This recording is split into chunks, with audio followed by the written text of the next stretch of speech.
I'm Gordon Laws. I'm the chair of the Silver Lake Regional School Committee. Next to me is Gene Coleman, who is the chair of Union 31. We are going to open with a roll call of the Silver Lake Regional Committee. So let me see. Amy? Here. Mike? Here. Mark? Here. Jason? Here. Paula? Yeah. All right. I don't see Jen Carroll. I don't see Lucas. Is there anybody else that I'd be missing? I am here. And Jean, right? Okay. And I am here. Okay. I will open with a roll call vote of Union 31. Megan Cannon. Here. Tricia Arietta. Here. Lori Costa Klein. Here. Lauren Laws. Here. Jason Frazier. Here. And I believe, and John Williamson. Here. Is this Robert Montgomery? Here. Thank you. All right, so we are open. Okay. Karen, did you? Yeah, I was about to say that. So a few items of housekeeping and business. Number one, as Karen noted, this meeting is being recorded. It is also, there are various participants who are here via Zoom. If you are up at the table and you need to speak, you need to lean into the microphone. You can see kind of how I'm doing it. It's not per se broadcasting so much in the room as it is over Zoom and over the audio-visual facilities. If you do not have a green light on, you are not being broadcast. So you need to make sure that you tap the push button if you want to speak. This is a public meeting, but it is not for public discussion from the regular general public. We will be taking questions and comments from public officials. We have a number of those here tonight. So we will, at times, open the floor for comments and questions. Lucas, I'm going to just acknowledge Lucas coming in for the Silver Lake Committee, so he is here also. So we will open the floor at times for questions and comments from public officials, but not from the regular standing public. We will have a public budget hearing, which is open to the public and for questions at that time and so forth. But we will not be conducting similarly here. Does anybody have any, and for the town officials who are sitting in the audience who are not up here, or for the school officials who are sitting in the audience or not up here, if you are going to make a comment, we ask that you go to the podium over here and that you speak clearly into the microphone and that you ensure that the microphone is on, so that that can be broadcast appropriately over the audio visual. And then if we have any officials that are online, I believe we get a signal or some sort to let us know that they're going to ask a question or make a comment. I think with that, we're going to open with a town budget update, which is, I think, meant to be given by towns, if I understand that correctly. I think, go ahead, Eric. I was just going to say, we need to open our meeting for the Selectmen. Okay. Is it okay if I do that right now? Yeah, please. Okay. I'm going to call to order the Board of Selectmen meeting for January 16th, and the time is 6:03, and we're going to do a roll call. Eric here. Tyler here. Don Alcombright here. And I think Kim is going to be late, but she will be online. Thank you. Okay. Does Halifax want to open Sure, their we'll meeting? open the Halifax Board of Selectmen meeting. Oh, sorry, I got my green light now. Unfortunately, our chair, John Bruno, can't be here this evening. I'll do a roll call vote. Thomas Pratt. Here. Jonathan Seelig, myself here. Okay. Do we need to do similarly for Plimpton, or do we not? Do not? Okay. All right. I think with that, my understanding is that the towns wanted to express where they presently stand in their budget and budget processes, and then give the schools a chance to respond and give an update on where they stand. So, Mr. Crone, do you want to start? Sure, I could start. I may ask Keith to chime in. We just saw our budget for the first time this week. We saw two different versions of the budget. We had originally asked for a 4% across the town budget, and that's what the town administrator did present to us. But we also had additional requests from police and fire that are beyond that. Some of our departments are 1.5, others are 5. I think fire was 5% and police were 7%. We just had a new police chief come in this past year, and trying to make some adjustments to where we should be for a town our size. We have our next meeting, we have another workshop next week where we're going to further discuss some of the additional asks beyond the 4%. And then obviously we're waiting for the schools. I know you guys, both Kingston schools and the regional schools are a little bit more than the original target goals for percentages, which is why we're here tonight. Did I miss anything, Keith? Thank you, Mr. Chair. Excuse me. So, just to further what Chairman Crone mentioned, the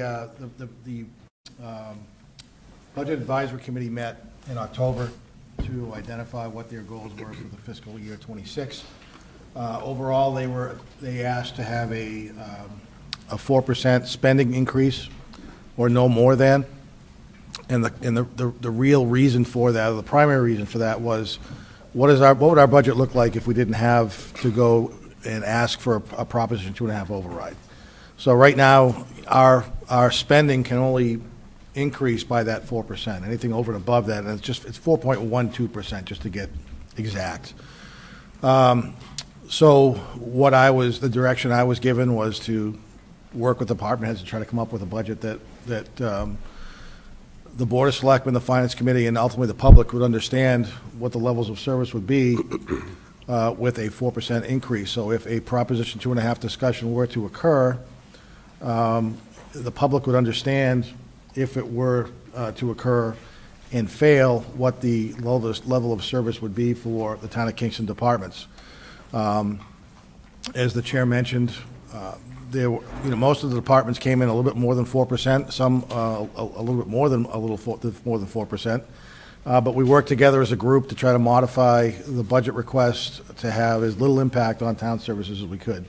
Obviously, the school department came in and made a presentation to the Kingston School Committee last Tuesday, I think, and then Silver Lake last Thursday.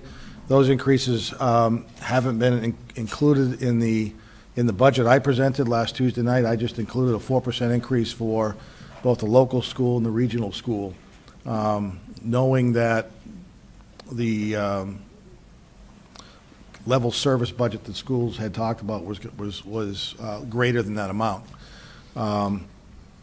So as Eric mentioned, we're going to have a budget work session next week. The board's going to be reviewing the budget, putting together whatever questions they have to me, and we'll try to get a lot of those questions answered, because our timeline is pretty tight. The board is supposed to discuss and vote on a final budget to present to the FinCom at their January 28th meeting, 12 days from now. So that's kind of where we stand at this point. I know there'll be a lot of discussion over the next couple of months with the school department to try to address the needs as best we can. So the quicker we can get that information very candidly, the better off I think everybody's going to be. Thank you. So we go to Halifax next? Sure. First, I just want to thank everybody for coming out tonight. I think this shows great progress kind of in the relationships of the communities, but also just the preparation going into this. So thank you for everyone for being here. Halifax is in a very similar situation as Kingston. To give you an idea, our new revenue is less than 3% compared to last year, primarily driven by we have a lack of new growth in Halifax. So our primary new revenue is 2.5%, Prop 2.5. Our total new revenue with local receipts for fiscal year 26, we anticipate about $800,000 in new revenue. If you look at what our departments have been instructed, including the elementary school, to submit a level service request, so keep your service levels the same, what would that cost? And then also submit a 10% reduction budget scenario where you have to reduce 10% of your fiscal year 25 budget, and what is that impact on service levels for the community? All of our departments in Halifax have done an excellent job of doing that. With that, we are likely looking at only $180,000 increase from our operational departments on the general fund side. We do have some fixed cost increase that go beyond that. But really, anything beyond 3.5% for our education, Halifax would be looking at an override for the upcoming year. So we know that the administrative team's done an excellent job in preparing preliminary budgets. Halifax's preliminary budget is a 23% increase compared to fiscal year '25. So that is over $1.5 million increase dollar-wise. As you can see, we have $800,000 in new revenue. The elementary school in itself is asking for $1.5 million. It just doesn't pan out, unfortunately. So we are in the similar boat where if it's beyond 3.5, we would be looking at an override in Halifax, or we would be looking at significant cuts. In my department head meeting recently, I gave the analogy, if we were to eliminate half of our police department, half of our fire department, we still would not be able to fund the level service requests from our schools this year. So we are certainly looking at a challenging year ahead. Okay. Plimpton? Thank you for having us this evening. Plimpton is in the same boat as Halifax. Anything more than roughly a 3% Your light's not lit up. in the total cost of education will likely result in an override situation for the town of Plimpton. We did a dry run, increasing our overall operating budget inclusive of the schools by 3%. And when we put everything in, and it is using some conservative figures for new growth, but similar to Halifax, we don't have a lot of new growth really to speak of. And it already puts us over our levy limit. So we're going to have to get creative regardless, but we certainly look forward to working with the school department and coming up with an arrangement that works for everyone. And similar to what Keith indicated for Kingston, I've already gone back to my department heads and asked them to sharpen their pencils and see what other items might be able to be cut from the fiscal '26 request. Okay. Anybody working in the back, she was not able to turn her microphone on. She tried a couple of times, so if you were not getting her, that's why. Should we do an update from the school committees, or did the administration want to handle all of the schools? Okay. All right. I will give an overview, and then I'll give an overview for Silver Lake, and then Jean, if you would want to speak for Union 31 or turn over to any of the local committees to give their overview, and then we could take any town council questions or any other public official questions on those, and hear from our administration. So the administration at our last school committee meeting at Silver Lake presented a budget. We had preliminarily instructed them to prepare a budget that came in at a 2% increase. That had been the committee instruction. They brought in a budget to show level services, and then brought in 3 tiers of suggested headcount and other adjustments, reductions in order to achieve the 2%. Level services at Silver Lake would have constituted a 13% increase or thereabouts, from $39 million to about $45 million. We anticipate receiving a circuit breaker in support of special ed that would have closed that gap and brought the difference between the 2% increase and where we were to about $2.1 million. $2.1 million is nevertheless a substantive amount of money to take out. To get to it, again, the administration prepared 3 different levels. We would take all 3 in order to hit the $2.1 million. The first level was mostly softwares and equipment and delaying some other purchases and things like that. The second level was the elimination of most extracurriculars, including all sports. And the third level was both of the first 2 levels, plus an elimination, if I recall correctly, it was 9 or 10 active teachers, along with para support and other staff personnel, which would have been another 4 or so people, which would have brought classroom sizes to 30 plus, and would have likely eliminated some of the diversity of school offerings that we have, inclusive of some of the AP courses. We would have had a lot more CP1 courses. We were looking at a change to block scheduling in order to personalize instruction better and give more focused attention to students, and we have delayed that already. So I think that is the overview. I need to emphasize a few things about that overview. The state has not yet released its Chapter 70 funding, so we're not entirely certain. We had to make that projection with what we think, that's where we think the state will come in. So there are some variables like that. But Sarah, Jill, anything else you would want to add to what I've just stated?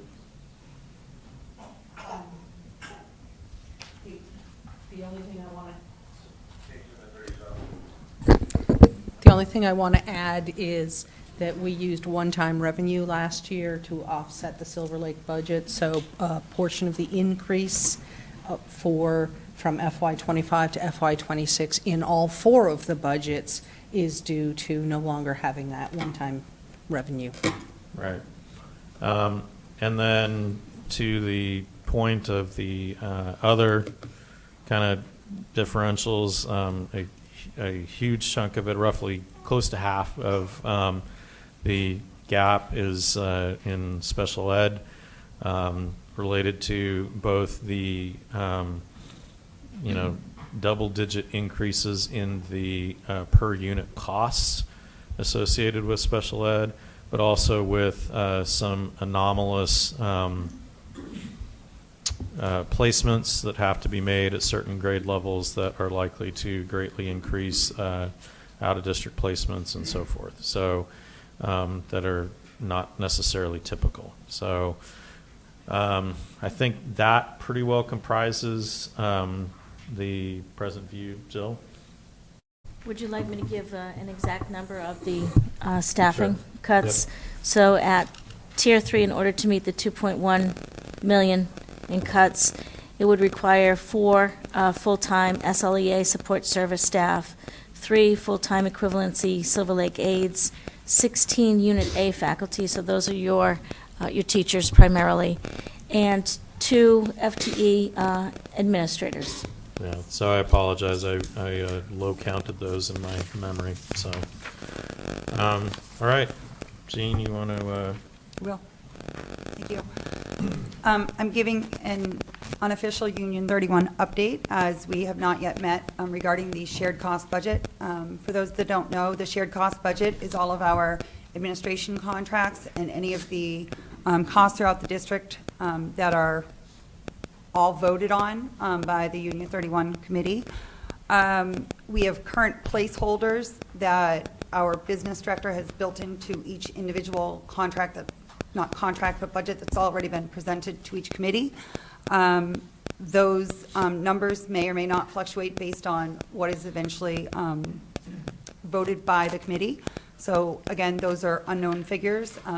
We are planning to meet on February 25th to further discuss those contracts and that budget. In regards to Kingston, on behalf of Megan Cannon, Kingston was presented with a level service budget last week, totaling 17.757% increase, or $1.7 million above the recommended targeted goal of 4%. Those increases, we were also presented with the tiers for Kingston. Let me just pull those up real quick. And Tier 1, which was already removed from the budget for $57,000, was supplies, teachers' desks, theming, things of that nature. The Tier 2 cuts for $799,000 totaled 8.6 Unit E staffing, which is our paraprofessionals, 3 part-time Unit E, which is also our paraprofessionals, 2 Unit D, which is our custodians, and 5 full-time teachers from Unit A. That's our Tier 2 cuts. Tier 3 presented for $975,000 would be an additional 13 teachers. Some of the impacts to the Kingston schools would be class sizes well into the 30s, probably loss of multiple specialists, and not being able to meet any of the goals for education in our town. So, did I miss anything for Kingston? Okay. All right.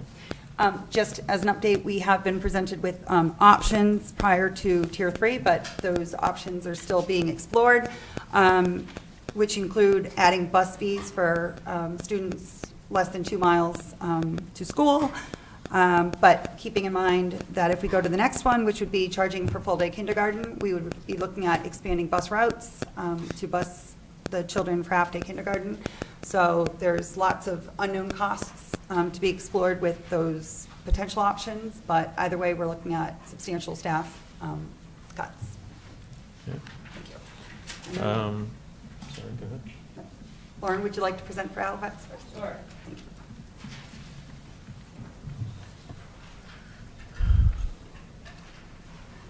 You might want to state your name and your position.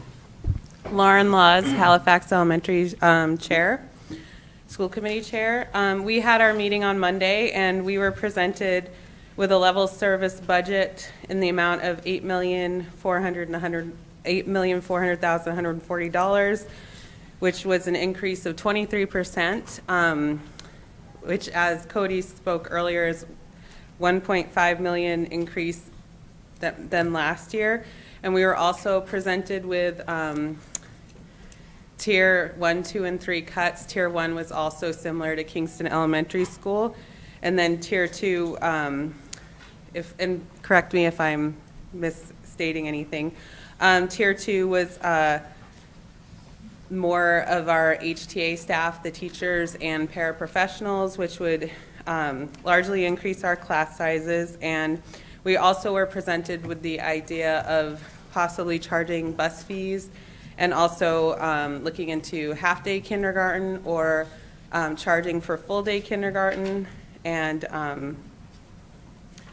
so that's pretty much, is there anything else? I would add that to get to the 10% decrease, we would be looking at only one classroom teacher per grade in Halifax, which would not allow us to effectively run the school, as we do not have spaces, enough spaces that would accommodate class sizes up to 90 students per teacher. So if you look at the tiered reductions for Halifax, you're looking at 0.8 FTE paras, 7.3 FTE from the teachers' unit in Tier 3, and in Tier 2 it was 4 paras and 12.6 from Unit A, or the Halifax Teachers Association. So I just wanted to give you those numbers since they were listed for the other towns. No, absolutely, thank you. I didn't remember them off the top of my head. Yeah. So. Yeah, Mr. Chair, do you mind if I just comment for a yeah, moment? go ahead. I just want to make it clear, the 10% reduction on fiscal year '25 budget was an exercise. We have no anticipation from the Board of Selectmen or the Finance Committee of asking the school to reduce their budget by 10% from their fiscal '25 budget.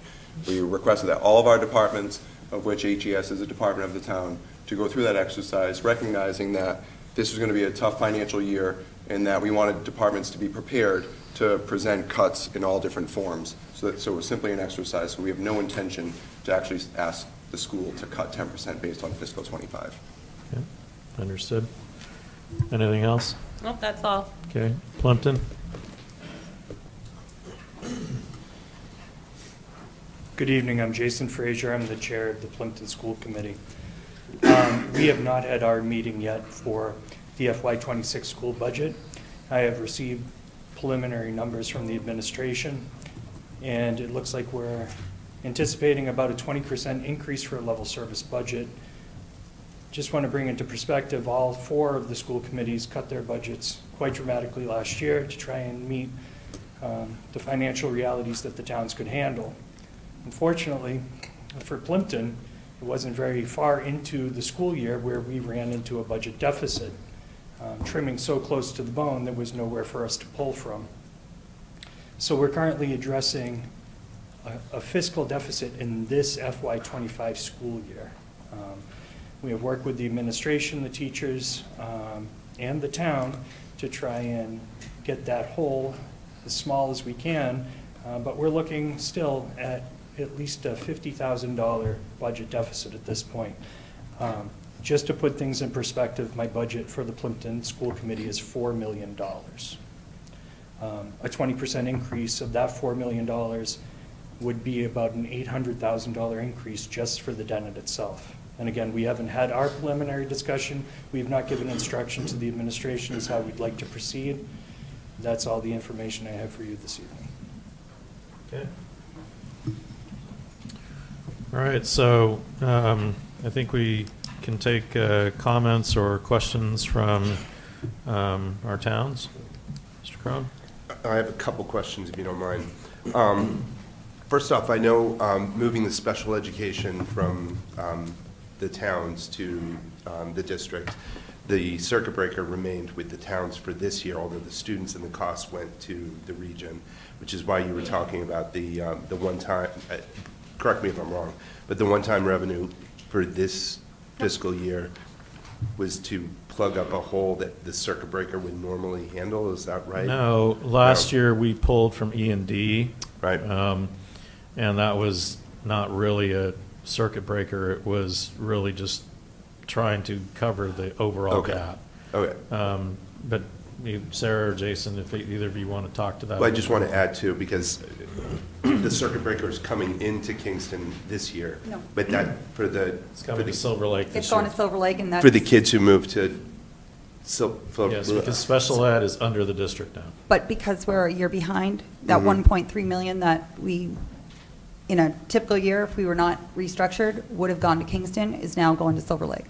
So Kingston isn't losing, they're not getting circuit breaker this year for students last year that they will lose next year. So that, I thought that we were going to be in the hole in Kingston about 400, I don't know where I got that number, but So circuit breaker is a reimbursement for tuitions or costs, special ed costs.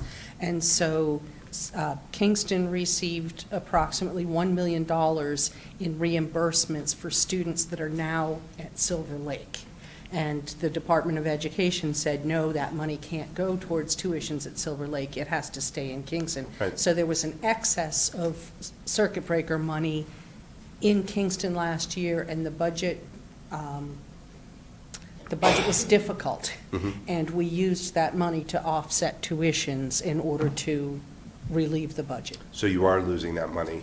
And so that, That's so part of that's the one, problem. that's the one-time Right. revenue Right. that I said. So it was there, it Right. won't, That makes sense. it won't be in Kingston again. And then my next question is probably obvious that everybody's asked, but the state, I'm going to make some comments that I'm sure everybody knows. The state had instituted this millionaire's tax to help education. It's not really, it's helping with the free lunch, free breakfast, free college, and whatnot. It doesn't seem, I haven't seen any increases in regional transportation, circuit breaker, or other things that directly affect education. And then we're also looking at special education. It seems like Kingston, I'm talking about Kingston specifically, has a very high cost. Doesn't seem like we have a high cost for regular education. It's special ed that has grown over many, many years. And I know that there are programs from the state, I forget what the words were, but basically disasters where they will come and help fund. But it's not in an individual level, it doesn't seem. It's just that there's a lot of them going out, which is costing a lot of money. So what I'm wondering is, our state rep and state senators, have they been looped in, and is there anything that they're doing? And I know Jason walked towards the podium, which I knew he would know the answer. But that's my question. Our state rep, state senator, Yes. are they involved? Is there anything they can do? Yes. Eric, before I recognize Jason, if I can just speak to the special education piece for the district, and keep in mind that when we restructured last year, one of the biggest hits that Kingston absorbed was a $500,000 increase, because we are now responsible for the special education costs for 7 through 12 as well as preschool. in the Silver Lake budget, Kingston is responsible for K through 6. So if Halifax respectfully has children in special education, Kingston's going to be absorbing some of that cost now, which that used to be, the elementary budgets handled all special education ages 3 through 22.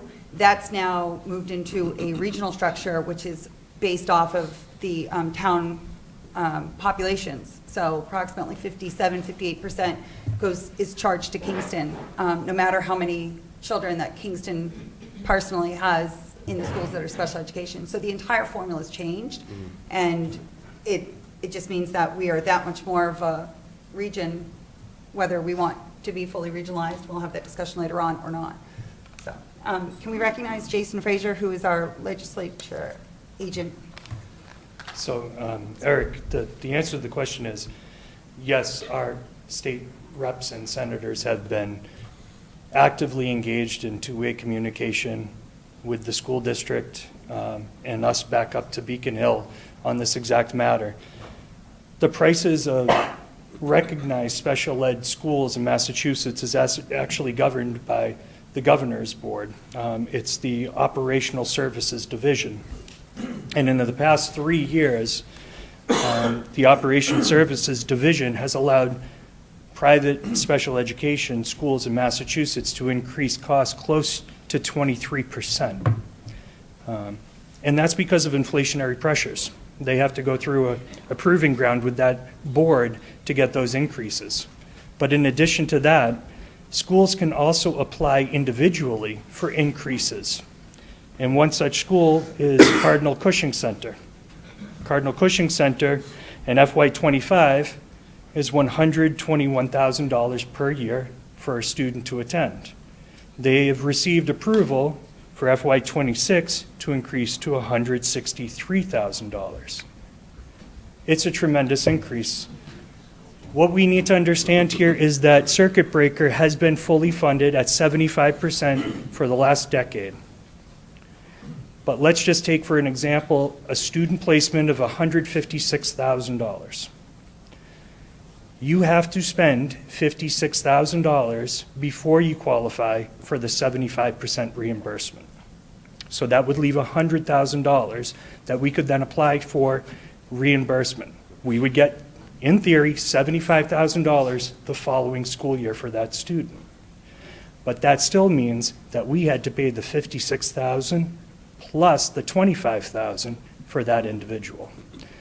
So there are some bills that are being put forth to increase circuit breaker all the way up to 100%. There's some looking at 90%, and there's some looking at lowering the threshold for towns to qualify. We are not unique. This is happening across the state. Thank you. Thank you. Other questions or comments from the towns? Again, Halifax echoes those sentiments of Kingston, where special ed is a crushing weight for our school district. I just have a question. Have we considered, and I know it would be an additional cost, of bringing in faculty so that we don't have to send a student out to a school? I know transportation is a huge part of the burden that the schools carry, and I know children have different levels of needs, but as a district, looked into trying to keep kids in-house for cost savings and not sacrificing their level of education? Dr. Apparent Pruder. reason.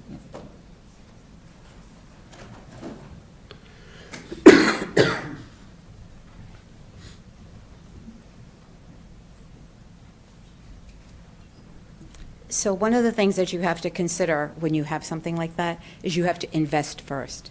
So we need money to invest first, and you did see that on my proposal when I put that through, so that we could not only bring students back, but we could actually take other students from other districts.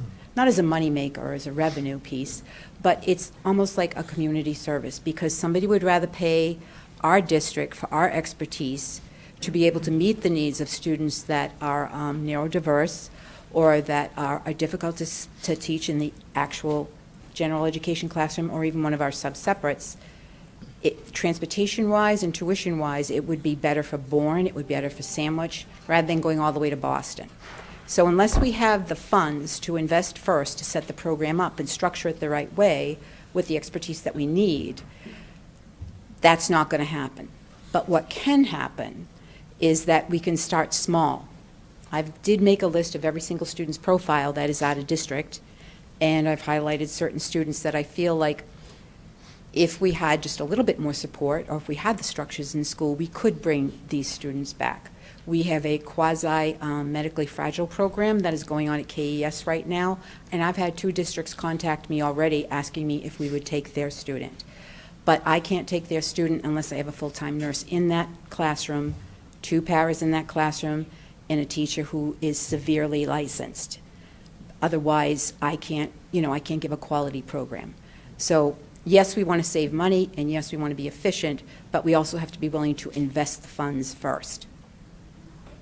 I appreciate your answer, and I know at this time we shouldn't be thinking about adding to our budget given our situations, but unless, as Jason says, something changes at the state level, I feel like this is just going to perpetually be a problem for our district. So something to think about for all 3 towns.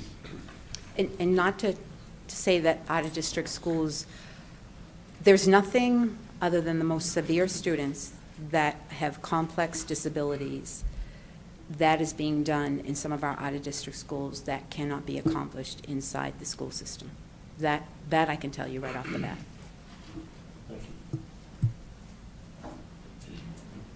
Tyler?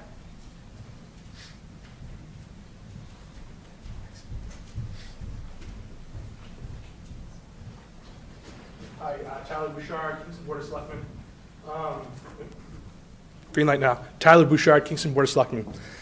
I used to be on this side of things. One of the questions we had, we just got numbers about the shelter program in Kingston. And as of right now, I think it was as of what we got emailed yesterday or today, we have 60 children in the Kingston, between Kingston and Silver Lake school committees. I mean, Kingston and Silver Lake schools, I believe. One of the things that we want to do, that we were requesting, and I think it has been requested, but I just want to make it known to the public too in Kingston, is that we want to have those numbers of what those costs are. So we can have those, in our spreadsheet and be able to dive into, and then be able to petition the state to be able to get as much money as we can back from the situation that we're in. And without those numbers, now we're going on 2 years, going to our 3rd year. And so those would be really, really crucial to come from the administration, however we can get them. And I know if we can get them in the next few weeks, that'd be really, really helpful, as we have to vote on the 28th for our budget. But to be able to know what those line items are and to be able to see where the money's going, and then to be able to go petition to the state and be able to go to our state reps and our state senators and say, listen, in the governor's office and say, it's, and we're all 3 towns here clearly tonight are in a very difficult situation. This one's specifically unique, not just to us, because we're all taking the burden as far as Silver Lake goes, and then in the Kingston side as well. So we're all dealing with it, even if it's within our town. It'd just be nice to have the metrics and the numbers to be able to go with it so we can then petition the state. Dr. Prue? Sarah? Thank you. So there are some difficult answers to your questions. One of the answers to the question is that the students that were placed in the shelter in Kingston arrived after the October 1 enrollment date. So the school district sends the population of all the different students in different grades to the Department of Education to be certified on October 1st, and these students arrived after that. So those students weren't counted as part of October 1 enrollment and therefore weren't part of the Chapter 70 funding for FY24, which was last year. And the state knew that. Department of Ed gave 3 different payments to both Silver Lake and Kingston of $104 and change, I can't remember exactly, $104 a day per student. So it was something along the lines of $600,000 to Kingston, and there were fewer students at Silver Lake. I just can't remember the number off the top of my head. To support those students in their education in Kingston. Those students were in our count for the October 1 enrollment in the fall of 2023. And so the Chapter 70 funding that was received for this current year included those students. And so the way Chapter 70 funding works is you get a certain amount of money per student, and then there are, I'm just going to say bonus amounts. There's bonus amounts. You get extra money if the student has an ed plan, or extra money if they're English language learner, or extra money if they are low income status. And so these students were included in the funding that Kingston received from the state, along with those bonus amounts as part of our Chapter 70 funding that we're using this year. So that's the first piece of what I wanted to say. The second piece is that we don't generally track the per dollar per kid. There are some costs that I looked, Town Manager Hickey asked for the counts of the kids, and I sent that. That's fairly easy. But then when the further question comes in, we get into issues of we're dealing with very small numbers, and when you have small numbers, that makes the students identifiable, and we can't release information that specifically identifies. So I can't give you information about these 3 students and those 7 students. So broad categories, yes, but and we're dealing with small numbers of students. I just want to add to that. I think what just to be blunt, we need to know like how much, like if they're sent out of district, that's what we need to know. We need to know the dollars that are spent, because I don't, unless we're getting the same dollars back from the state, and you can say that 100%. We're not.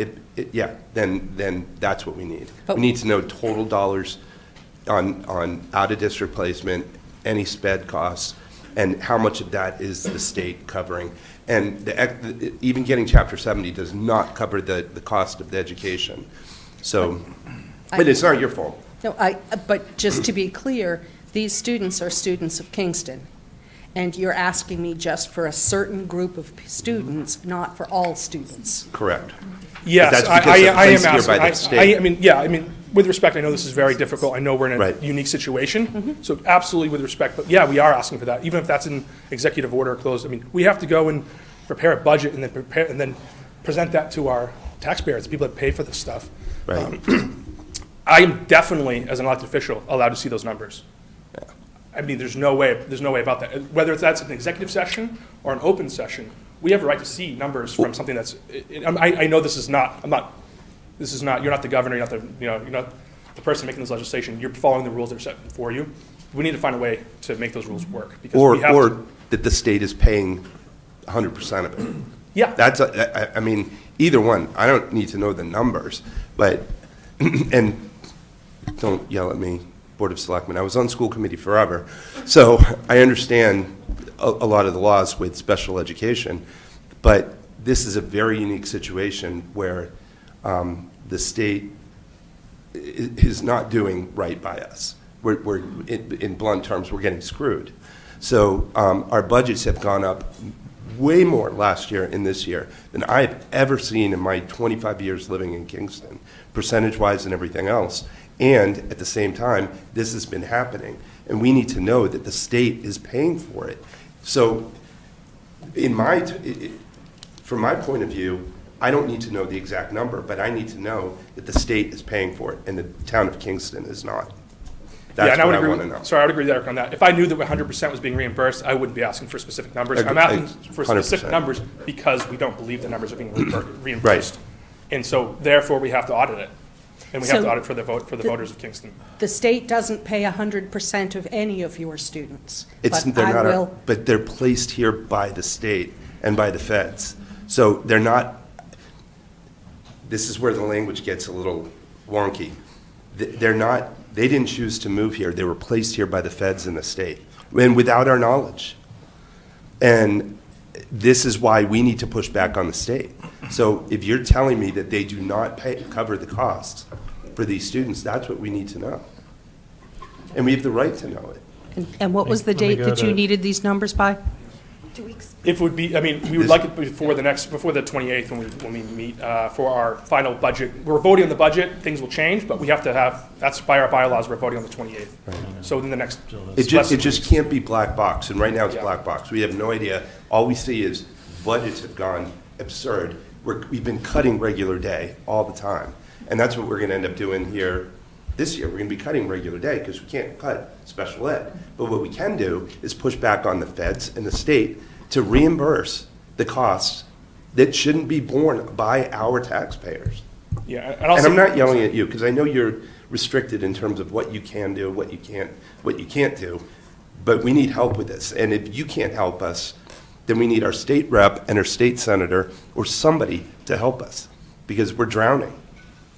Yeah, and I'll sit down after this. I'm sure everybody will be happy with that. But it's because it's not just a one-year thing either. This is, we're looking at, 2 or 3 years looking out. We know this is, even if everybody magically passes a Prop 2.5 override, and everybody gets funded, and every teacher has a job, and everything goes great, we're still in the situation next year and the year after that for a bit, right? And so for this piece, we just need the metrics so we can go to our voters and we can go to our town and be very transparent. This is the year of over communication for Kingston and transparency, because we have to account for every single penny that's happening, because there's increases everywhere. So everybody feels it, everybody sitting at this table feels it, but I'm just asking formally, so by our meeting on the 28th, we could have those numbers. Thank you. Let me recognize Dr. Prue. I think she had a few things to just respond to in that. So we plan on putting together the figures that we are able to share for the next Kingston School Committee meeting, and anything that we're able to share before that, we're certainly going to share with the town. The one thing I just want to point out is to be careful not to assume that the reason why your budget has increased so much is because of one particular group of students. It's a much bigger, complicated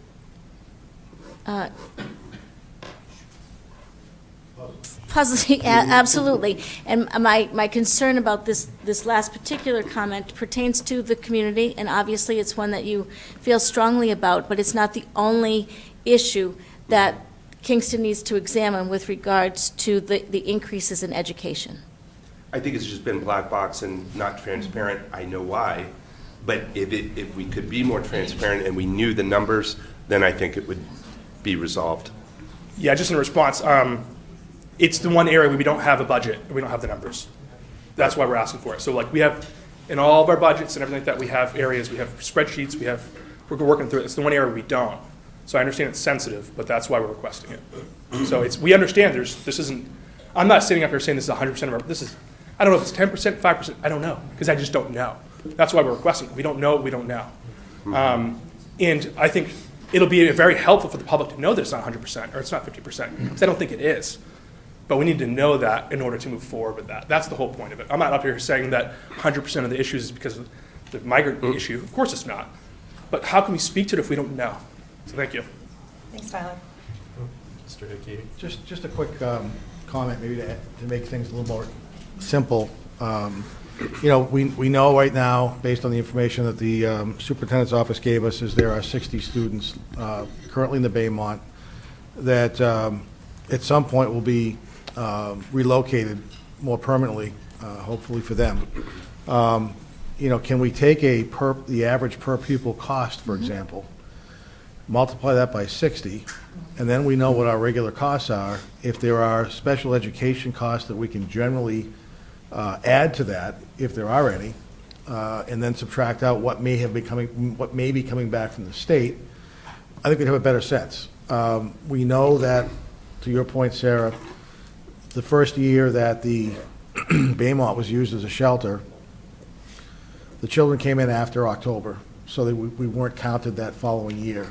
We will, in all likelihood, get some additional revenues because they may be here in October of 2025, but by December 31st, what we're all hearing from the governor's office is that temporary shelters will be closed, and those students will no longer be coming to the Kingston School or Silver Lake schools after December 31st of this year.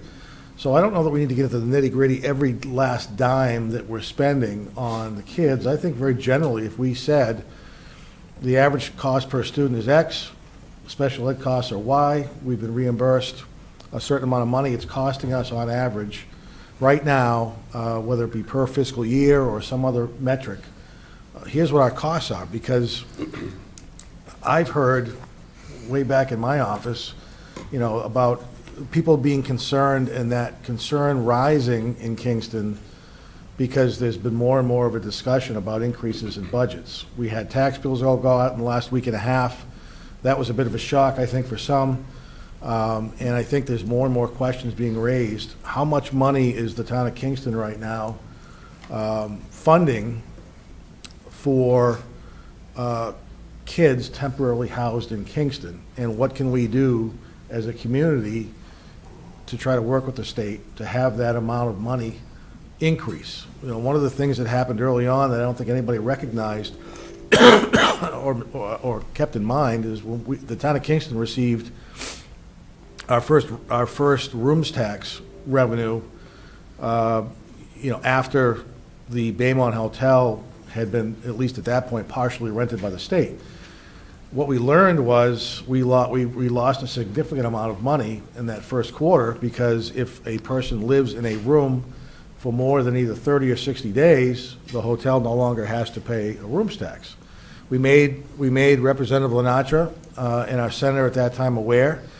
Fortunately, they were able to secure additional funding that we should have received from the hotel, recognizing that I don't think there was an intent to harm a community for housing residents for more than the time period that would allow for a rooms tax to be collected, and Kingston in that situation was made whole.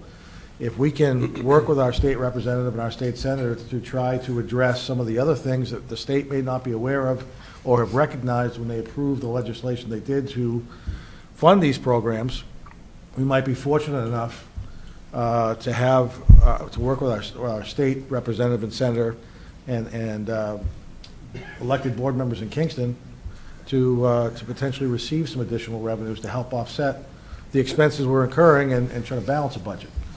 So I think, and I don't want to speak for Selectman Bouchard, but I don't think we need to get into the weeds on this calculation. I think it can be a pretty easy calculation. It shouldn't take a ton of time. Just my thoughts. And just to reiterate, we did explain to the Kingston School Committee that that is what we will be providing. The average per pupil cost, to give them a sense of what was actually reimbursed, and included in that the average per pupil cost in special education in Kingston, based upon the number of pupils receiving special education services who are part of that subgroup. Mr. Pike? I would only caution that I often hear people talk about the average cost to educate a student at a very top level. Let's pick a number, $18,000 a year. However, we need to remember that it's not $18,000 per additional student that comes in. An awful lot of that $18,000 is fixed. We don't go out and get a second superintendent. We don't go out and get a lot more administrators. We have buildings, facilities, that the costs don't change. So I would hate to see us come up with 60 students times an average cost of $18,000 and having people in the public screaming and hollering, look what it's costing us. Because it's costing us the variable cost, so that if you have to go out and hire a new English teacher, okay, I will give that $90,000 divided by 60. If you have to go out and hire another behavior analyst, you probably have some supplies. But the whole key to understanding a cost structure in this type of environment is to recognize fixed costs versus variable costs. If you get 2 new students in, variable costs are probably almost nothing. If you get 102 new students in, variable costs will add up. Thank you. Lori?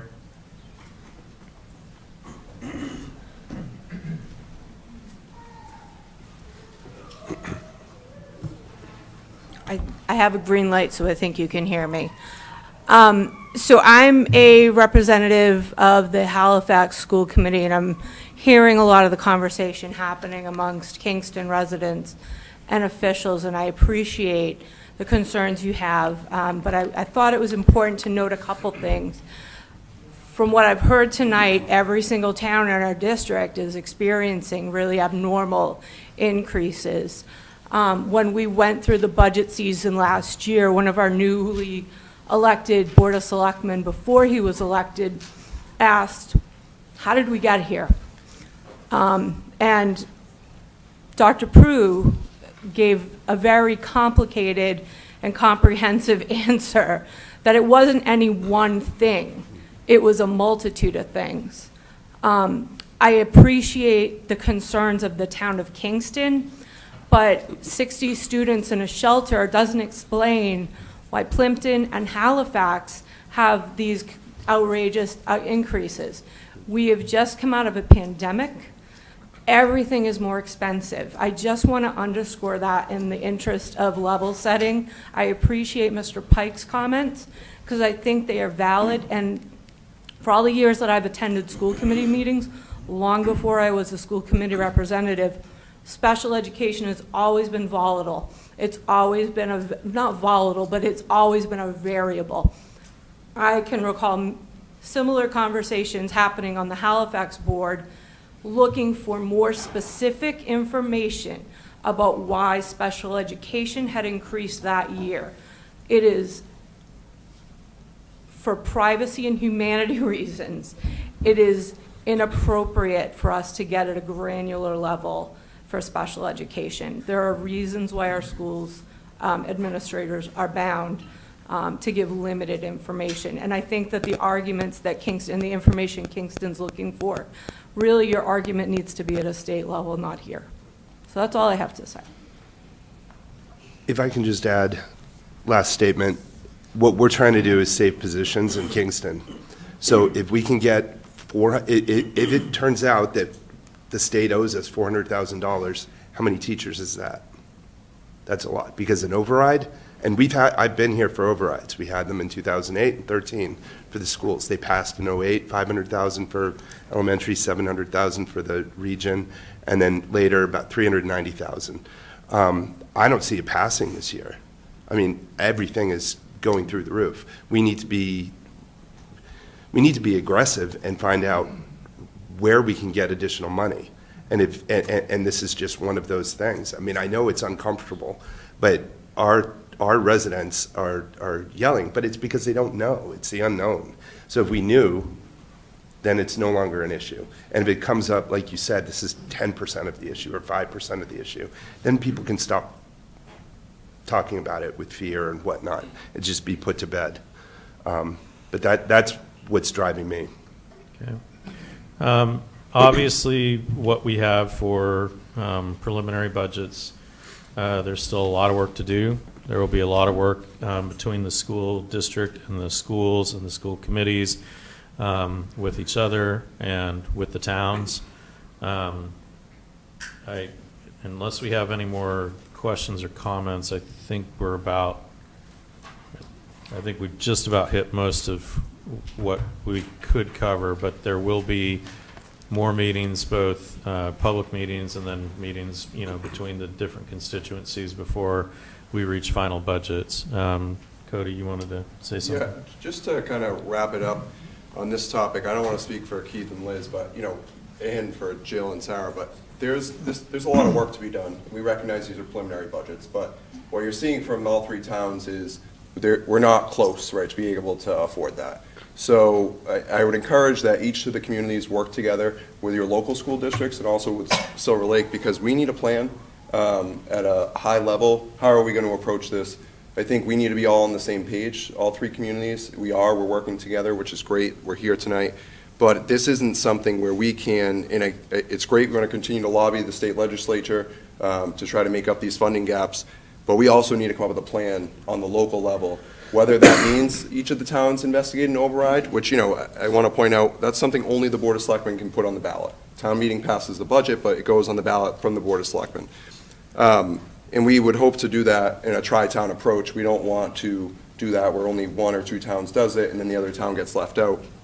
But We got to start that conversation now, because this is not something that we can do in March or April, where, we say, okay, now we want to look at an override, or there's no interest in overriding of the communities, and we have to cut, 20% from our budgets, not just the schools, but the general government side as well. So I think, Halifax, we're looking to put together a subcommittee. We're going to start meeting on this with the school administrative team. I really would encourage each of the other communities to do it. And then myself, Keith, Liz, we're always in constant communication. But I really am just, we got to lobby the state, I agree, but we also need to come up with a plan at the local level, because we all have to go to town meeting here in the spring. We all need to present a balanced budget or an override or a combination of, cuts and an override. So I really just want to encourage that we have a plan and move forward with continuing this, and not just saying, let's lobby the state, let's lobby the state. We should, but we also need to work towards a plan here. Yes, you're right. Mr. Hickey? Yeah, thank you. My last comment is going to piggyback on Cody. Respectfully, I understand the challenges that we're facing trying to present a budget to each of the three communities. Some of the information I've gathered over the last month or so about an override and the timeline, and to be successful in presenting one, if in fact one is brought forward, is it's got to be done early. Because you have to make the public aware of what the need is and why. So respectfully, the Kingston School Department is meeting, I think, February 8th to have a second, February 3rd to have a second discussion on the budget. Is the budget going to be finalized and be presented to the Board of Selectmen at that point? Every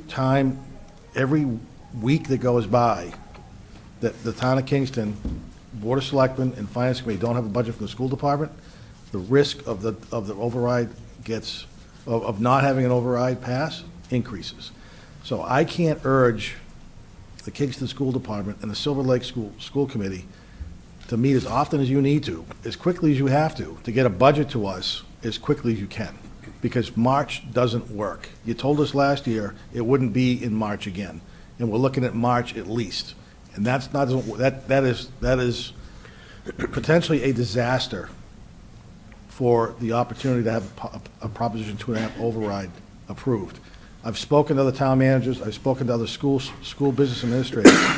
Duxbury, for example, had to have their school budget into the town manager, a recommended final budget into their town manager by December. Their town meeting is in 60 days.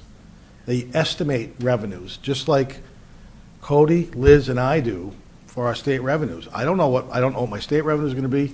I don't know what my health insurance is going to be. I don't know what my property liability insurance is going to be. I estimate based on experience, and I would urge the school department to do the same thing. Jill? If I may, we don't have Chapter 70 funds, a clear picture until the end of January. We have 4 school committees, and we have an assessment budget, and we have staffing for a single district. So we could probably do the same as Duxbury if, in fact, we were a single district. But we still wouldn't have the Chapter 70 information, nor would we have all the other information that goes into a school budget. Perhaps Duxbury has other measures that they can compensate if, in fact, those numbers don't materialize. But from what I'm hearing tonight, we don't have those kinds of reserve funds that could overlook or give best guess estimates. And I understand that and respect that. I'm not trying to be disrespectful to the school committees at all. But it's not just Duxbury that's presenting budgets far before March. And I don't have any of my state numbers, none of them. But I estimate on a very conservative basis to try to bring a budget to the Board of Selectmen in the time period that the budget bylaw requires in the town of Kingston. And it's important, in my humble opinion, when the Board of Selectmen tries to meet on the 28th of January, how do they approve a budget if they don't know what the school budget is? It's over 50% of our budget, and I think it's challenging to the board and the FinCom to have to weigh in on what they're willing to reduce in services potential on the town side of things if we don't have over half of the budget in front of them to have them make a decision. I understand there's no Chapter 70 numbers. I understand there's no other information. But just like everybody else, you estimate. And oftentimes, those estimates are within a narrow parameter of what the actuals are. The governor has already indicated 2.2% is what the increase in revenue is going to be this year. To me, that's what I'd use and move forward.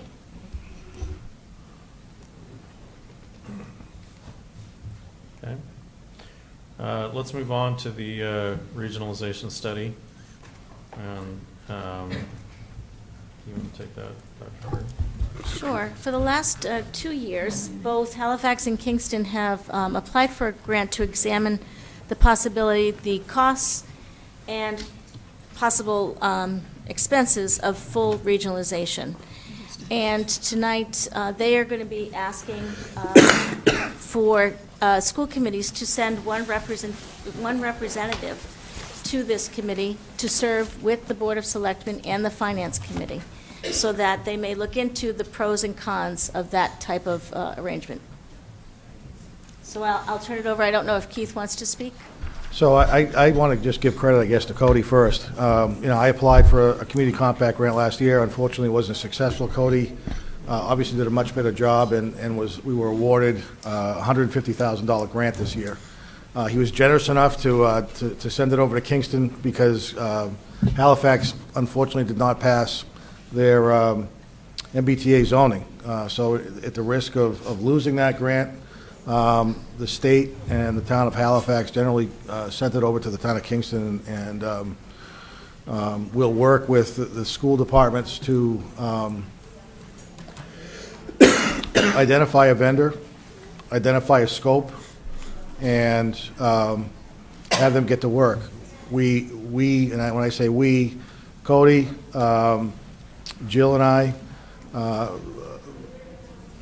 participated in a call with the University of Massachusetts Collins Center. They're an organization that does a number of papers, research papers on a number of different topics. They've done regionalization studies like we're asking for in the past. Jill invited me to go to another vendor call that I couldn't attend earlier this week, but again, they do something similar. From I think, and speaking to Cody and Jill, and certainly myself, we aren't here, and this study isn't being proposed to advocate for regionalization. What I've heard in conversations with the superintendent's office is there are redundancies and potential cost savings in eliminating those redundancies that the three communities, two maybe now, I'm not sure, could entertain some sort of savings from eliminating some of these redundancies. So what we'd like to do with the study, and I think the way we would ask the committee to present the scope of work is to provide research and recommendations on what could potentially be streamlined, whether that streamlining could save money overall, and then what cons would there be, and present this report on a very factual basis without any bias as to whether or not regionalization should be supported by each of the three communities or not. It's an information gathering session to give the residents of each community the opportunity to vote on whether or not they think that what I assume to be the results of being saving some amount of money by eliminating some of the duplications and losing your autonomy as a single town school department rather than a regional school. And that's what I think this is going to come down to, and I think every household and every voter in every household is going to have a different opinion of what that threshold is. We just want to present the information and let the voters decide whether they think regionalizing at this point is something that's in the best interest of the communities and the children or not. So that's, at least from my conversations with Cody and Jill, we aren't advocating one way or another. We just want to gather the information, present it to the residents, and let them make a decision. Thank you.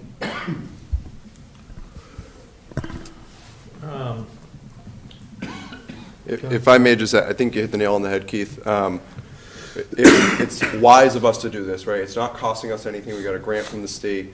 We have some budgetary concerns, right, in all the communities here. So let's get the information together and provide the facts. And also determine what the parameters of a fully regionalized district could be, right? We've heard some concerns where maybe Kingston has some larger capital costs upcoming with their schools, and Plimpton and Halifax don't want to be on the hook for that. there's things that can go into a regional agreement that say, okay, each community is still responsible for their buildings. Or we've heard concerns that I don't want a Plimpton student going to Kingston or a Kingston student coming into Plimpton. That's something that could be looked at in this study, with just what those parameters are of what could be put in place as measures to protect those things. I don't know what they are, but we're going to bring in someone who's a professional and does this, and just share that with the community. That's all this is. Halifax and Kingston representation will be there. Like Jill said, we're looking to put together just a communication group, a member of the Board of Selectmen, a member of the Finance Committee, and a member of each of the school committees throughout this process, so we're communicating back. I know Plimpton has had some hesitation with this.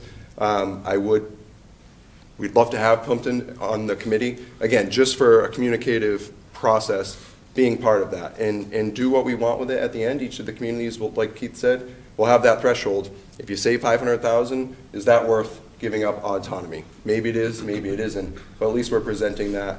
Halifax and Kingston will be at the table, but we really would, for this to be as beneficial as possible, it would be great to have Plimpton there. So that's kind of my plea to Plimpton, to at least take part in the study of this, which really there's nothing other than that, just a study, which is costing us nothing. And maybe just to jump on what Cody said, timeline, we're looking at probably 12 months is what they said. So again, we're sitting here a year from now, maybe a little bit longer, with the results of that study. So whether that can be implemented as part of the fiscal 27 budget, who knows? A. B, again, I echo Cody's feeling. We would love to have Plimpton sitting at the table with us. It's unfortunate they decided to walk away tonight. That being said, what we've learned so far is if 2 of the 3 towns are interested in regionalizing, that can move forward. And the town who chooses not to regionalize would have to decide how they want to educate their kids. So we'd love to have all 3 communities at the table. I think it'd make for a better discussion, a better end result and report. But I think it's important for all 3 communities to know that if 2 of the 3 communities think it makes sense to regionalize, that having that third community not doesn't stop the process. Is that something that needs to be voted, or is this just a discussion point? I think if you, the chairs can decide who they'd like to send as part of this committee, and then let us know, whether it be Keith, Cody, or me. Gordon, could I have a Mr. second? Steve. Yeah. And just to echo what Keith and Cody are saying, we're here tonight because we're trying to survive a financial tidal wave, essentially. So what harm is it to investigate a possibility, not even go down the road, but I feel like we owe it to our residents to at least explore things that might help us, right? There's no harm in that. So Plimpton isn't here, so I guess I'm pleading to our Plimpton folks, at least come to the table and see what shakes out.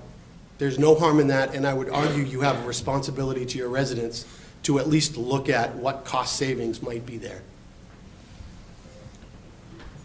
Do we need to devote something tonight, or no?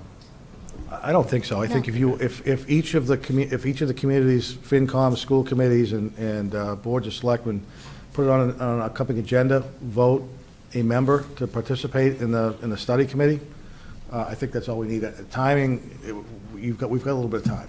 We've got to choose a vendor first and foremost. So, okay, with that, then we'll take that up with our school committees. I would like to come back to Mr. Hickey's last point on the budget discussion, if that's all right.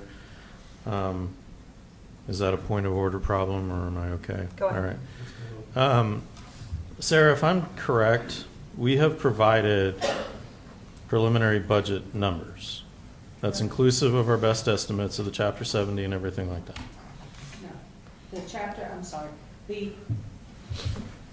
the Chapter 70 goes into the assessment formula, and I have not calculated assessments yet.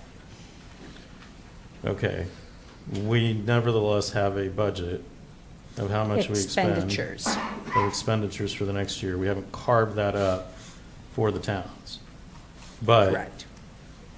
we already know right now what we think approximately with estimates we're going to have to spend next year. We couldn't say whether it's going to go from 39 to 45 without having that. Is that accurate? That is accurate, but Okay. it doesn't take into consideration revenues at all. So last year, one of the things I did is I put together a total cost of education for the towns. If I were to do that now, just expenditures without revenues, the fire department would be busy taking care of people having heart attacks. So I haven't calculated the assessments where we offset the Silver Lake budget with Chapter 70 money and CTE tuition and preschool tuition and regional trans, so, But you wouldn't be able, I mean, we wouldn't be able to give the guidance on what we think might have to be cut without some baseline understanding of what we think those numbers would be. Is that accurate or not?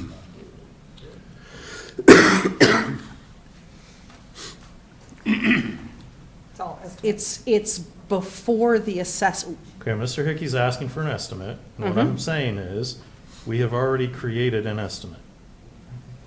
We've created an estimate that has an assumption of a certain size of budget. The estimate he's looking for is after the revenues. Am I correct in that, Keith? Yeah, I think what the Kingston School Committee, what the Kingston Board of Selectmen is looking for is the recommended appropriation for Silver Lake and Kingston schools. That's what we're looking for. Okay, Eric? I was just going to say, what we really need, what we have from the other departments, and what we will have by the end of this month, is we're going to know what we're recommending, because we need to kind of work things out with police and fire. We'll have that done in a week or two, and we'll know, I mean, we know what the chiefs want. We're going to come up with some number that's in between. So we're going to know what kind of override we're going to need for public safety, if we do. And the other departments, I don't think we do. I think what we're looking for is, are we looking for $1 million override for Silver Lake, or 1.5? And your initial one is, my recollection, I didn't see your meeting, but 2.1. we always saw just level service, everything's in there. Then the next meeting, it's like, okay, you went through tier 1 and tier 2 cuts and so on, and you get down. We need to, in this particular year, because we know we're looking for an override, we need something as fast as possible, which sucks for all of you, because you're going to have to go through and come up with what's an acceptable, and maybe even a couple of different tiers of override. Your wish list is $1 million from Kingston, so $2 million overall, over budget, or over what the town's can afford. And then come up with another one that's a little bit lower, because I have a feeling that in Kingston, we're going to have to give our residents options. Because if we're looking at 1.7 million override in Kingston and a 1 million override at Silver Lake, it's not going to pass. You know, and then it may be $1 million for public safety, I don't know. It's just not going to pass. So we have to be more realistic. There's going to have to be cuts that are made unless there's revenue changes that offset this stuff. Okay. So we just need a realistic, not a first round. So to be fair, I understand exactly what it is that you're looking for. Please understand, I only have 24 hours in a day. I do like to sleep. I like to, but if you drive by the school central office building on a Saturday or a Sunday, you'll see me there. So I took Christmas Day off. I took New Year's Day off. I took a half a Saturday off recently. Again, So it's not a lack of effort. Trust me, I know how much Sarah and Jill are working to try to pull us together. I get it. I'm not trying to be disrespectful or unappreciative of the efforts you're making. I get it. My concern is, very honestly, is the longer we have to wait Understood. to get, the less of a chance that we have an override pass, and the less of a chance we're able to save some of the jobs we would be able to save if the override were to pass. That's just reality. And I would say that a lot of it is not on Sarah's back as much as on the two school committees. That, you know, Sarah and the administration have presented to the local school committee a number that is a $1.7 million problem for the town of Kingston. So we really, as a finance committee guy, I'm not going to do much of anything except assume that the budget increase for the schools, local schools, Kingston, is 4%. And the 1.7 million is off here somewhere. So I think it's the school committees that have to come up and say, okay, our final budget for Kingston is a problem of 1.7 million, or a problem of 1.0 million. And yes, Sarah gets involved because she has to do the assessment. Well, I did an assumption on the assessment for Silver Lake, and I'm projecting about $1.5 million increase year over year, 9%, okay? And so if we don't have anything else on the assessment, that's something that we can use. Okay. Mr. Pike, just to respond to your, I guess, duty to us as school committee members, you're correct. It is our duty to come to a reasonable budget and responsible budget, but our public budget hearing, which was published a year ago, is February 3rd. The public has not even had an opportunity, respectfully, to weigh in on our budget, to ask us what to cut or not to cut, or what to prioritize in our budget. That's something that occasionally we have 0 people at our public budget hearing. The last several years, we've had upwards of 30 members of the public, every one of them, with maybe the exception of 2 or 3, asking for us to retain these positions. So it's, as an elected official who represents my constituents, if 90% of the room is asking me to retain these positions, that's what I'm going to bring to town meeting. And then at town meeting, we all know what happened in Kingston. It was, overwhelmingly passed. Now, that was a 10.6% overall increase for Kingston last year for Kingston schools. It was a high amount. I didn't want to look like a fool this year when these budgets came in at 17.5% just for the elementary. However, I think at this point, it's worth stating that a few years ago, it was actually in 2020, the Kingston School Committee approved our budget. I believe it was the first meeting that the budget was presented. It was also it was in February. It was the public budget hearing, and I made a motion and we presented our budget. And at the time, we were told, hold up, don't rush into this. You can always look at these numbers again, and then next month come back and cut something else. And for a number of reasons, we approved our budget. We all know what happened less than a month later. That's when COVID hit. And that's why I took the pandemic so personally, because that was as close to fully funded as we were ever going to get. We had even increased 1 position in Kingston. After that, it's been all downhill. Arguably, the schools are the only department in the town that took a hit from COVID. The only department. Police and fire, they still have their staff. They may have worked additional hours during COVID, but they still have their staff intact. The schools are responsible for the students. And the students, they lost 2 years of education. And so now we're paying for those costs. I sounded the alarm. I remember saying we're going to be paying for this 5 years ago. We're paying for it. We're asking for the town to support it. And unfortunately, these costs are through the roof. So I hate to say I told you so, but we knew that these costs were coming. We knew that the increase in special education costs were coming. We knew the effects that the pandemic is going to have, not just in our district, but in several districts. So I think at this point, we owe it to our kids to not continue to take from them. They've already lost multiple things because of the pandemic, and now we're looking at cutting all high school sports. That's all high school sports. Who moves to a town with no high school sports? Probably not anybody with kids in high school.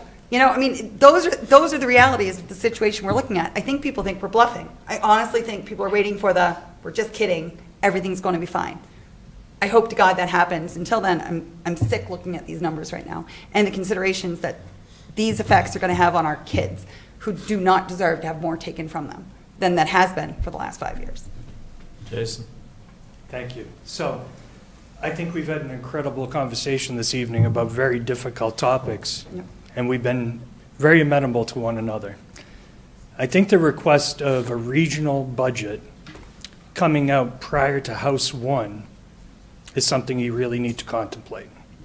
The variables for regional school with state funding is immense. Over 25% of Silver Lake's budget is state funded. And that can vary quite a bit. We were shocked last year when Chapter 70's inflation index was only a 1.7. We were expecting a 4.5. And the only reason we were expecting a 4.5 is because that's what's written into the statute. The true number would have been closer to a 7.8, and that wouldn't have made up for the inflation we missed the 2 previous years. So I sit on the local governance council with Lieutenant Governor Driscoll. We have the ear of the governor. We have been trying to release, Eric, some of the fair share amendment dollars to go into operation budget for this fiscal year to address the 3 years of inflationary underpayment Chapter 70 has received. We also receive, as Silver Lake Regional School, rural aid funding, but we fell off this year by something like 0.05 residents per square mile. And we're looking into that at the state level. Recently had a conversation with Rep. Lenatra's chief of staff, who's here with us this evening, listening to our concerns. We also have to look at the fluctuations of regional transportation. As you sit here today talking about fully regionalizing, the carrot to fully regionalize was 100% reimbursement for transportation. We're lucky when we get 70%. We had a year where it was 80, the next year it went down to 70. There's no rhyme or reason to it. Both MMA and MASC argue for 100% year in and year out, and even with those 2 strong groups of city councilors, select boards, and school committee members, we do not get 100%. And believe it or not, I know yesterday was the end of the filing deadline at the State House. There was a bill put forth for non-regional schools now to get transportation reimbursement. Are they going to make the pie bigger, or are they going to slice the pie smaller? There are ramifications that we need to have our due diligence. We need House 1. We're lucky it's not an election year House 1, or it would be 2 weeks later. We expect the cherry sheets to come out from the DOR next Thursday. And that's when we'll be able to sit down and Sarah can actually use her time wisely to run the numbers for you. That's the quickest we can do it and give you something that's real, that we can walk away with. And that's before the Ways and Means Committee, the House, the Senate Ways and Means and Conference Committee. We do try and plan a budget with the first piece of information we get from the state. Thank you. All right, let's go to the final item on the agenda, the Kingston Middle School School Resource Officer. Do we have Chief Holmes here? Gordon, just one thing, does it make sense to try to get together again? I know this is a big effort, I know this is a big group, but I think we really need to know, are towns even amenable to an override, right? Because I know I've talked to my Board of Selectmen a while ago and sounded the alarm, and at that time, they had no interest in an override whatsoever. That may change, I haven't had that conversation with them, but it would be good to know, is Plimpton amenable to an override? Is Kingston amenable to an override? Not that we have exact numbers, we know there's a problem though, and I think that's really where we gotta start, because if not. That was kind of my central point in raising the question.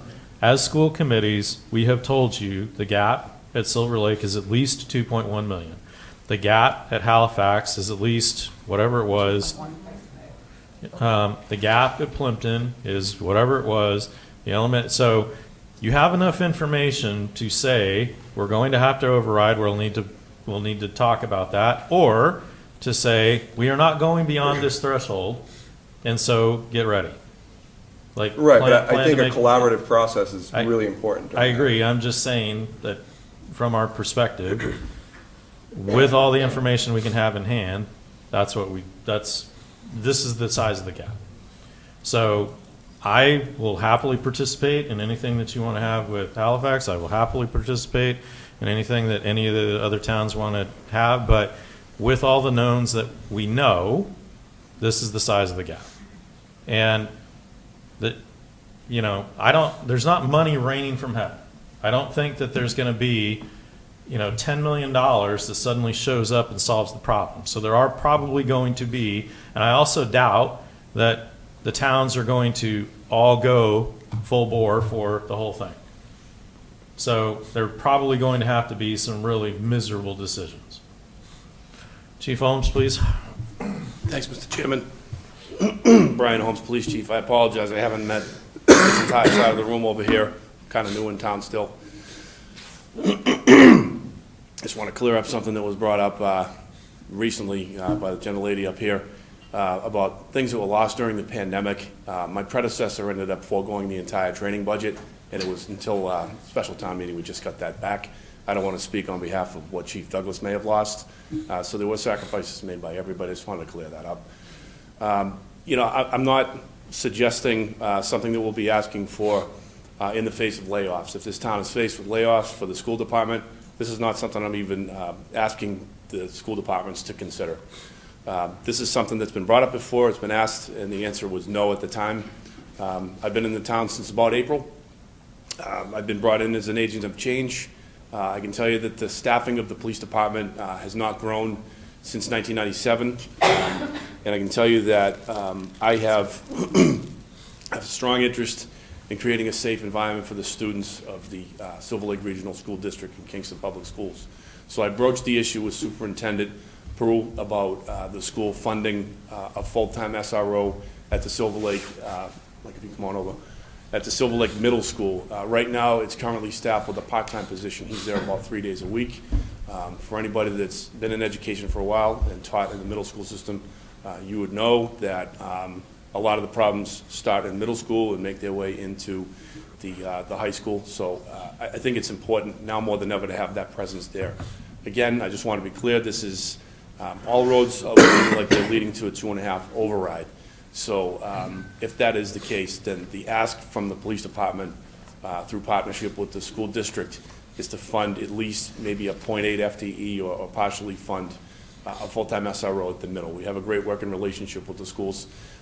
Officer Allen, the full-time SRO at the high school, he's loved by the kids there, the students. He works well with the administration. And again, I want to emphasize this, that, you know, this is only under the conditions of the possibility of an override. So I'd like to ask that you recognize Lieutenant Scovera, Mr. Chairman, to talk briefly about other justifications for the position. Okay. Lieutenant Scovera is the detective lieutenant, and he oversees the SROs, so good. Thanks, Chief. Yeah, just briefly for those who aren't familiar, so currently our school resource officer at the middle school, there's 2 SROs that are full-time patrolmen for the town of Kingston.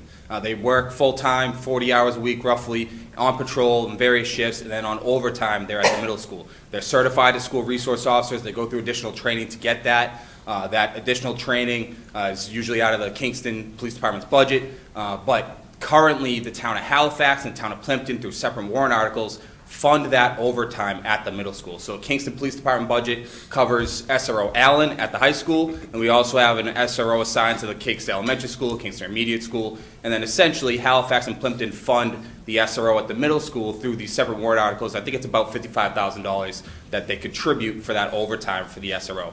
Over the last several years, it's come up, why are we paying a Kingston patrolman to work overtime when we could maybe pay somebody straight time to work at the middle school? So this was just something that was brought up as a possibility. There's also the considerations if we're going to hire a full-time position, that's somebody that's assigned there as their regular schedule, and then what do we do with that guy during the summer, right? So why would Halifax or Plimpton pay for that? So we tried to come to a fair resolution as to how can we fund this position full-time, get somebody up at the middle school full-time. From what I've seen anecdotally, I approve the reports for the SROs. The number of offense reports, crimes that are occurring at the middle school has increased over the last several years. The middle school SROs and the high school SRO are extremely busy, even compared to a lot of our patrolmen. So the need is definitely there to have someone there every day. There's offenses that are occurring, say on a Tuesday, it's reported to an SRO. He's not back at the school maybe until Thursday or Friday. The investigations are delayed. Sometimes that can impact the quality of service that are occurring, right? But so if there is this desire from the school community to have an SRO at the middle school full time, not at the overtime cost, essentially, instead of that $55,000 that Plimpton and Halifax are already contributing through separate warrant articles, maybe there can be some arrangement made that that money is going into the school budget and the school is paying essentially 0.8 the cost of the officer, and then the town of Kingston could potentially pay 0.2 of the cost of that officer to essentially offset the cost or the amount of his salary is for the summer. So he would patrol Kingston in the summer, do community outreach type things in the summer. That's the 0.2 cost that Kingston is paying, and the majority of his job being the middle school. But I'm happy to answer any questions if anyone has anything. And candidly, we recognize that the timing is terrible. I think you should put him on, or her, on National Night Out duty for the summer, you know? They can plan that. Dr. Prue? If I may, I just want to add that our SROs are a valuable part of our school communities, and I know that their work is well appreciated by our school administrations, our students. They are a valuable part of our community. So we certainly support, should it be possible, the creation of a full-time resource officer at the middle school. And I also know that at least one of our communities in the past would have preferred that it be part of the Silver Lake budget and not a separate warrant article. So for that reason, we all felt it was important for the towns to consider as part of the bigger picture, regardless of the budgetary issues that we're currently facing. Well, to that point, if it had, then we would not be in this situation where we're paying overtime for our SRO. The idea behind this was really that we are the host community. I understand this partnership between Halifax and Plimpton, obviously, and agreements, but we're the host community. We need to do this right. Okay. Gordon, we do have this on as a possible vote, but would the possible vote be for us to entertain the possibility of, are we? What exactly are we voting? Are we voting to make That's- it part of the regional agreement, or are we voting to make it part of the regional agreement plus the position? Because those are two separate issues. We have, it, right now, it goes to warrant article in Halifax and in Plimpton. So I think we would have to move to see it become part of the regional agreement. Right, would that be part of the shared cost? Right. Yes, Vote. that's what the vote, yes. that's at least one of the things the vote would be. Cody Yes. first, and then John.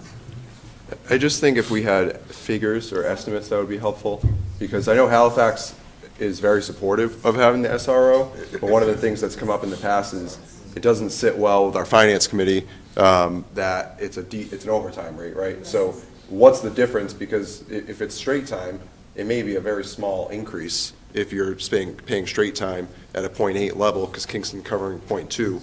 But that's important, I think, for us to see what is that difference, just in an estimate. We recognize, collective bargaining agreements may change, but what is that difference?